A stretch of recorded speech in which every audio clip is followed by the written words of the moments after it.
નમસ્કાર, આપ જોઈ રહ્યા છો સ્પાર્ક ટુડે ન્યૂઝ. સિનોર તાલુકા મથકે આવેલી MGVCL કચેરી ખાતે રાખવામાં આવેલા વીજ વાયરોની વચ્ચેથી આશરે 8 ફૂટ લાંબા અજગરનું રેસ્ક્યુ કરાયું છે. વાઇલ્ડલાઇફ ટ્રસ્ટ માલસર ભરત મોરેની ટીમ દ્વારા સફળતાપૂર્વક અજગરનું રેસ્ક્યુ કરાયું અને ત્યારબાદ તેને સુરક્ષિત રીતે પકડી જંગલમાં મુક્ત કરાયો.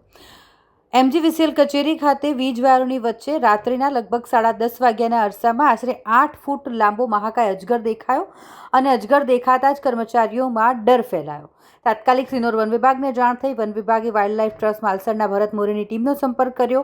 ટીમના સંજય ખત્રી અને અનિલ તડવી તાત્કાલિક ત્યાં પહોંચી ગયા અને ભારે જહેમત બાદ વીજ વાયરોની વચ્ચેથી આશરે 8 ફૂટ લાંબા અજગરનું સફળતાપૂર્વક રેસ્ક્યુ કરવામાં આવ્યું અને ત્યારબાદ આ રેસ્ક્યુ કરેલા અજગરને સલામત રીતે જંગલ વિસ્તારમાં મુક્ત કરવામાં આવ્યો.